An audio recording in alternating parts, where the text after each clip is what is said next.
বন্ধুরা, আজ আমার বাবা বাজার থেকে নিহেরে মাছ বা তোমরা যেটাকে লোটে মাছ বলেছেন সেই মাছ এনেছে।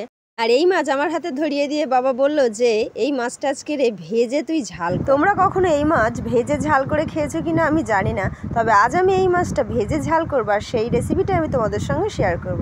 তো চলো আগে এই মাছগুলো কেটে নেওয়া যাক। মাছগুলো আমি সুন্দর করে কেটে নিয়েছি, এবার আমি জল ঝরানোর জন্য কিছুক্ষণ রেখে দেবো। মাছ থেকে যতক্ষণ জলটা ঝরে যাবে ততক্ষণ আমি মশলা করার জন্য খানিকটা রসুন, আদা, দুটো মাঝারি সাইজের পেঁয়াজ এবং টমেটো নিয়ে নিয়েছি।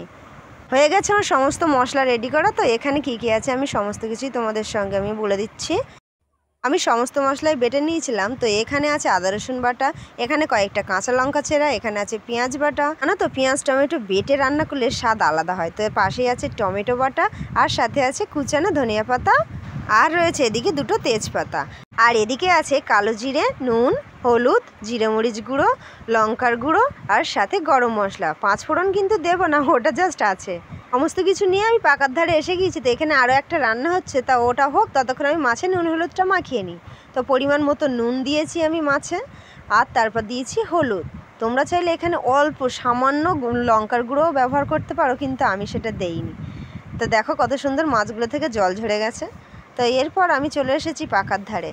মাছ ভাজার জন্য আমি উনুনে কড়াটা বসিয়ে দিয়েছি। এই মাছটা ভাজতে গেলে অল্প অল্প করে তেল দিতে হয়, কারণ বেশি তেল দিলে তাহলে আর মাছটা উঠবে না, যেহেতু এই মাছটা প্রচুর নরম। সেই জন্য অনেকে তো আবার ভাজতেও পারে না, তবু আমি এটা ভেজেই রান্না করব।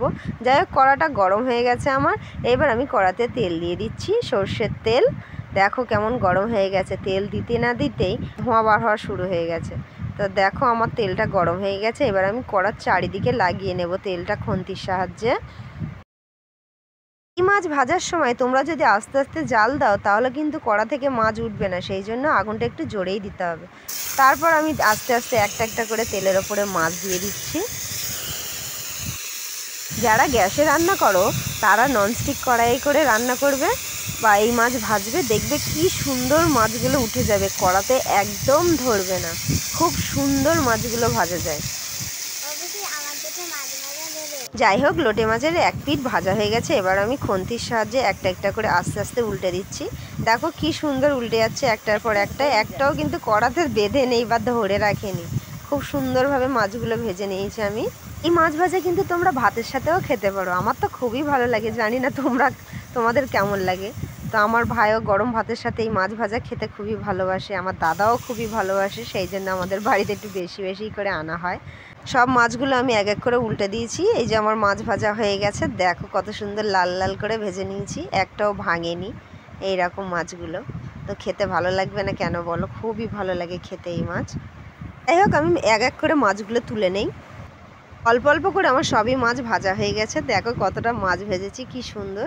যাই হোক, মাছ ভাজা কড়াইতেই আমি পরিমাণ মতো সর্ষের তেল দিয়ে দিয়েছি। সর্ষের তেল গরম হয়ে যাওয়ার পর আমি কিছুটা কালো জিরে ফোড়ন হিসেবে দিয়ে দিলাম। এরপর আমি দিলাম কয়েকটা এখানে চেরা কাঁচা লঙ্কা, যেগুলো আগে থাকতে আমি কেটে রেখে দিয়েছিলাম। তারপর দুটো সেই তেজপাতা দিয়ে দিলাম। কালো জিরে, কাঁচা লঙ্কা এগুলো যখন একটু ভাজা ভাজা হয়ে যাবে তখন একটা দেখবে খুব সুন্দর স্মেল বার হবে। তখন আমি তার উপরে এই পেঁয়াজ বাটাটা দিয়ে দেব। পেঁয়াজ বাটা দেওয়ার পর আমি খুন্তির সাহায্যে এই মশলাগুলোকে একটু ভালো করে নেড়ে নেব। আমি এখানে বেশি তেল ব্যবহার করিনি, অল্প তেলেই আজকে আমাদের রান্না হবে। তো এতেই দেখবে কামাল ছুটে যাবে কেমন রান্না হয়। পেঁয়াজগুলো ভালো করে ভেজে নেওয়ার পর এই পেঁয়াজের উপরে আমি আদা রসুন বাটাটা দিয়ে দেব। এই আদা রসুন বাটা দেওয়ার পরে আমি আবার খুন্তির সাহায্যে খুব ভালো করে নেড়ে নেব। আর এক্ষেত্রে জালটা কিন্তু একটু আস্তেতে রাখবে, কারণ বেশি জোরে জাল দিলে তাহলে মশলাগুলো পুড়ে যাবে। আর গ্যাসের ক্ষেত্রেও কিন্তু আস্তে আস্তেই মানে মিডিয়ামে রাখবে, তাহলে আর মশলাগুলো পুড়বে না। যেহেতু আমি পেঁয়াজের ওপরে আদা রসুন বাটা দিয়েছি, তো সেহেতু একটু ভালো করে না ভেজে নিলে কেমন কিন্তু আদা রসুনের গন্ধ বার হবে। সেই জন্য একটু ভালো করে এই আদা রসুন দেওয়া মানে মশলাটা ভালো করে ভেজে নিতে হবে। মশলার গায়ে থেকে তেল ছাড়লেই বুঝতে পারবে যে মশলাটা ভালো করেই ভাজা হয়ে গেছে। তো এরই উপরে আমি টমেটো বাটা দিয়ে দেব। টমেটো বাটা দেওয়ার পরে আমি আবার এই মশলাটাকে খুন্তির সাহায্যে খুব ভালো করে নেড়ে নেব।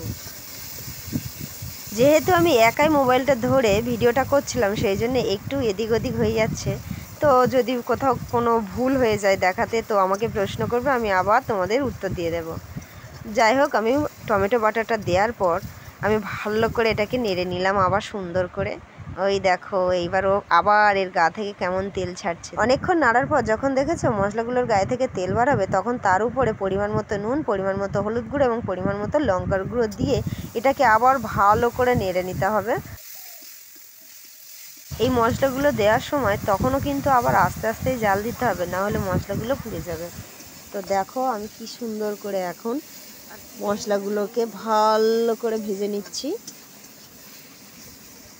এর গায়ে আর জল জল ভাবটা নেই, এবার শুধু আছে গায়ে একটু তেল। দেখো শুধু তেলই ছাড়ছে আর কড়াতে আর লেগেও যাচ্ছে না।